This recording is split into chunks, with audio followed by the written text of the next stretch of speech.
Hi friends and welcome! Today I thought it would be a good idea to take a quiz together.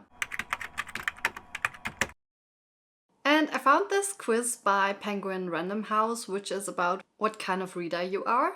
And I thought since there are so many new people who joined this channel recently, that it would be a good idea to get to know me a little bit better, get to know each other a little bit better. And if you want to, you can also take the quiz and let me know in the comments down below which type of reader you are. And yeah, I'm really interested to learn what kind of reader I am and what this whole quiz is about, because I guess you could go several different ways about this. So apparently the categories that we have in the end are the advocate, the pupil, the connector, the dreamer, and the adventurer. If just from the title alone I would have to guess which one I am, I would probably go for the dreamer. But I have no idea what these categories mean, so let's just see in what category I really belong. Okay, the first question is, you see someone shouting at another person on a train platform. The other person starts sobbing profusely. What do you do? 1. Jump in and defend the person being shouted at. Study the situation and determine what the best move is. 3. Stay where you are, but hope you can console the crying person.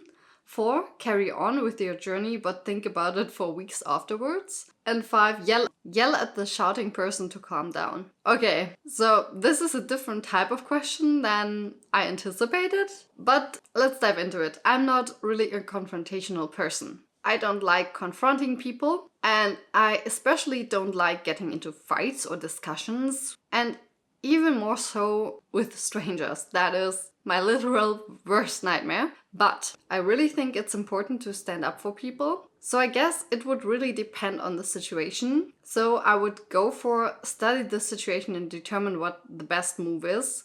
I'm probably really overthinking this, but there's certain situations in which you just shouldn't get involved because the other person could also be dangerous. Better to observe and see if the person shouting might be violent, and then you could just call the police. Or if the other person decides to stand up for themselves, the crying person, that could also be the case. Or if it's really necessary to intervene, and that's why I'm going to pick that one. Second question. You come to a clearing with 5 paths. Which path sounds more interesting? 1. A path of peril, but great treasure is promised to those who walk it. 2. A cobblestone road with ancient ruins on either side. 3. The wide sunlit grassy lane guided by a phoenix. 4. The hilly road that takes you to the top of a mysterious mountain. 5. The dark twisting path through a magical forest. Okay, I think this is a difficult question because they all sound interesting. I think the one that I probably wouldn't take is the first one, just because the others sound more inviting. And I probably also wouldn't go into the dark forest, just because that is scary. And we all learn that from fairy tales, that there probably is an adventure there, but I wouldn't want to be the main character in that in real life. I don't think actually getting kidnapped or meeting some dark magical wood creatures is that exciting if it happens in real life. I mean, that's why I'm reading books, right? Because I don't want to live that, but I want to experience it in books. The grassy lane guided by a phoenix sounds kind of boring, so I'm torn between the ancient ruins and the hilly road that takes you to the top of a mysterious mountain. And this is really lacking details here because mysterious mountain could also mean so many different things. But it does sound intriguing to me. So I'm going with that one. Ooh, that one is an intimate question.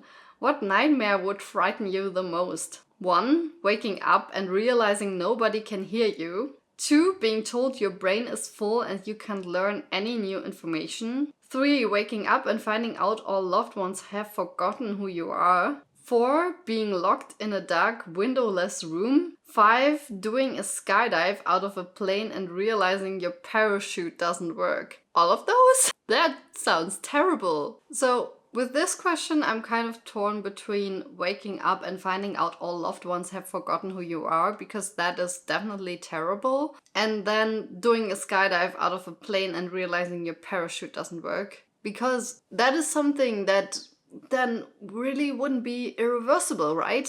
So if it were which one would you rather have happen to you, I guess the loved ones, there you could maybe find a better solution, but for the last one, I don't really think there's a solution. I think the last one is very scary, but the one about the loved ones is more of an actual fear. I have to say, if I have nightmares, they are more likely to be like the latter one, something that really spikes your adrenaline and you just are so scared, or just like straight up people hunting you or something like that.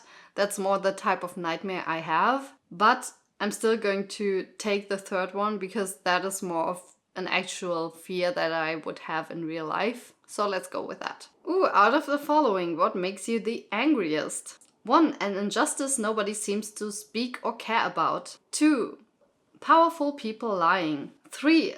A bully making the life of a loved one miserable. 4.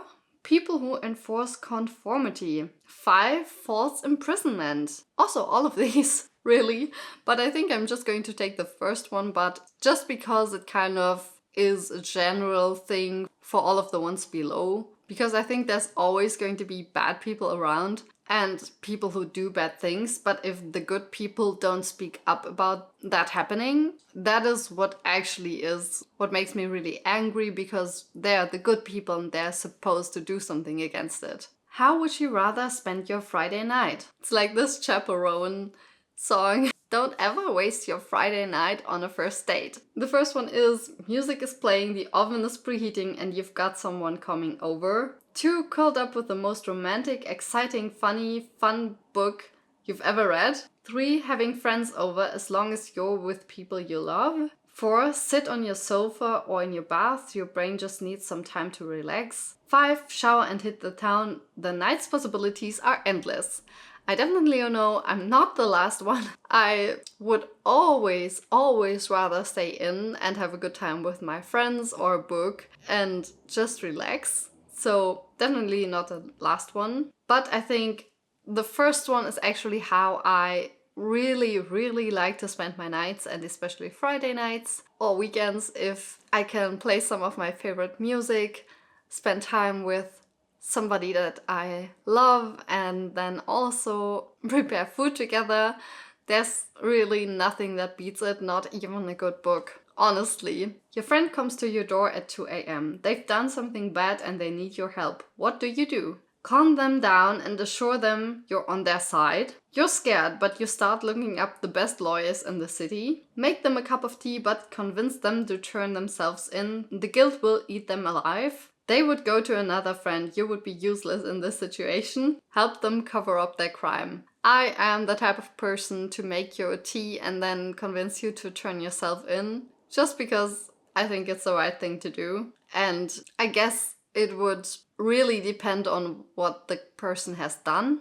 But yeah, if they have done something really bad, that's what I would do, because I love my friends, but there are boundaries. And I would probably also help them look up some good lawyers if I believe that they are in the right.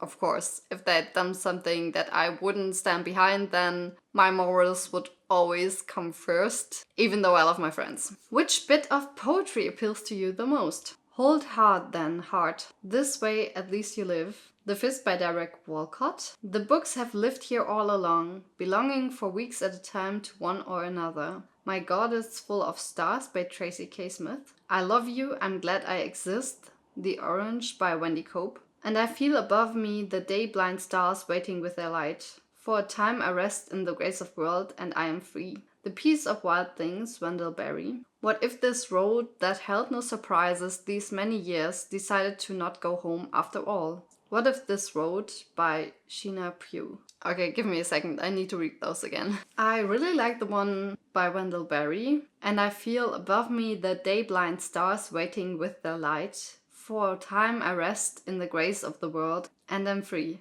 I don't know, it's just the most poetic one to me. If you had to adopt one of these mantras as your own, which one would it be? Speak even if your voice shakes. Nothing of me is original. I am the combined effort of everyone I've ever known. The child who is not embraced by the village will burn it down to feel its warmth. The sky is everywhere, it begins at your feet. I only regret I have but one life to live. I'm definitely going to pick the first one because to me that's the most motivational one. If I had a mantra, it would be one that is motivational and uplifting. And I would say that I'm a really optimistic person, so something encouraging is what I would definitely go for. And I can really get behind this one because it is important to raise your voice and to speak out about the issues that are important to you, even if it's scary and even if you think that maybe it's not the best time or maybe it's a difficult topic. I think it's important to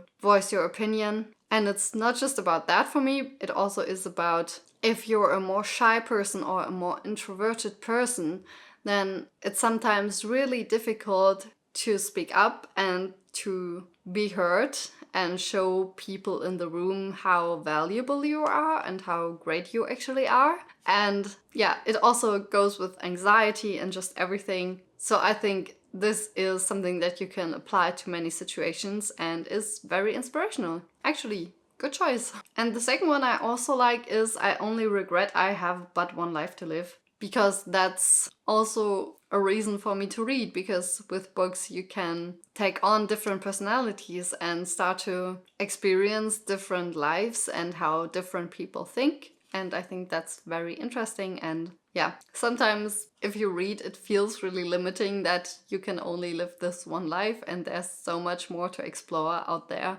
So that one is also a good one, but I would still go for the first one because it's just more inspirational. What's your dream holiday home? A house on the coast? An old house with a massive library and lots of nooks and crannies? A warm apartment in the middle of a city? A cottage in the woods? I don't mind where I stay on holiday, a home is just for sleeping in. So, if the question were what my dream home would be like, it would definitely be an old house with a massive library and lots of nooks and crannies. If I could get that for my first home, that would be awesome. So actually I think I'm just going to pick that one. Ooh, we finished the quiz. That went by fast. And it says you are the advocate. You are defined by the things that you love. You feel passionately, but your big feelings sometimes mean you burn out quickly.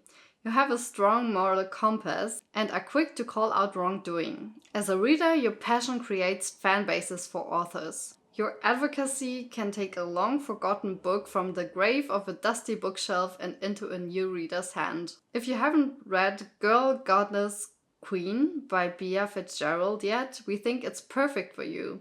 Just like you shout from rooftops about the things you love, the main character, Persephone, jumps to the underworld for it. You're a match made in hell. Okay! You also get the book recommendations with it. That is awesome. I'm definitely going to read that book because that one was already on my list and on my radar. I really like Greek mythology books, so I think this one is actually very fitting. And I've also recently really been enjoying stories about Hades and Persephone. So that is just a really good match. I think they did a great job with this quiz. I can really see myself in this category here. And especially the first sentence, you are defined by the things that you love. That is so funny because for me, as you might know, I'm a huge Taylor Swift fan. And one of my favorite songs by her is Daylight. And my favorite quote is, "You are what you love," from that song. And I think might even be one of my favorite Taylor Swift lyrics of all time. So that is awesome. And being an advocate for books is actually very, very fitting because I do make videos about books and I also recommend my friends tons of books, and I'm always one to go out and I'm always like, oh yeah, can I recommend you that one? What kind of books do you like? And I try to guess their taste, and I don't just do that with books. I also do that with music or films or musicals or whatever. And yeah, that is actually a very fitting description of my character. Now let me know if you already did the quiz, what type of reader you are, and if the description is fitting or not. I'm really interested to see. So I'm looking forward to read your comments. Please also don't forget to like and subscribe if you haven't already. And I will see you in my next video. Bye!